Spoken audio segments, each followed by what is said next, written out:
What if I told you that your personality could be erased in just a few hours? Without drugs, without torture, without hypnosis. Just a simple experiment. An experiment so powerful, normal people slowly forgot who they were. And what happened next shocked even the scientists who created it. In the summer of 1971, psychologist Philip Zimbardo ran what sounded like a harmless study at Stanford University. He wanted to understand how people behave in prisons. So he took 24 mentally healthy college students and randomly split them into two groups: guards and prisoners. No actors, no criminals.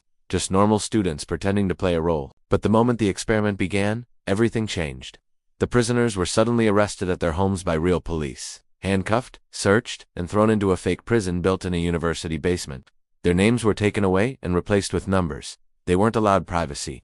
Even sleeping and using the bathroom became controlled. What started as a role play instantly began to feel real. And the guards? At first they were polite, awkward, even joking, but power does strange things to the human brain.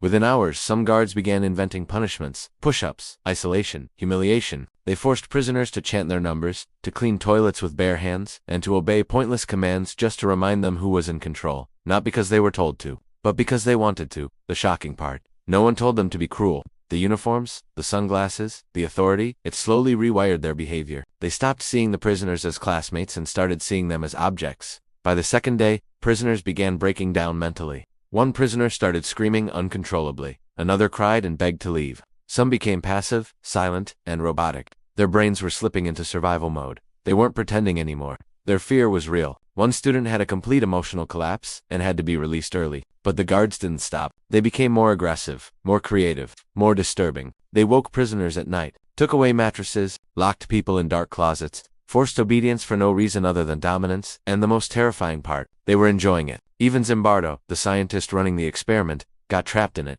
Instead of stopping the abuse, he started thinking like a prison warden, not a researcher. He ignored warning signs. He let things continue. It took an outsider, a woman visiting the experiment, to finally say, "This is wrong. These are people." And only then did the experiment end. It was supposed to last 2 weeks. It was shut down after 6 days, because normal humans had turned into something unrecognizable. So what does this prove? It shows that the human mind is dangerously adaptable. When given power, structure, and identity, we don't just act differently, we become different. Kind people can turn cruel. Calm people can turn violent. Not because they are evil, but because the situation reshapes their behavior. The experiment revealed something uncomfortable. Most of us don't realize who we are until power, fear, or authority changes us. And the scariest part? You don't need a prison for this to happen. It happens in offices, schools, relationships, online communities, anywhere roles replace humanity. So next time you feel yourself changing in a group, ask yourself something powerful. Are you still you, or are you becoming the role you were given?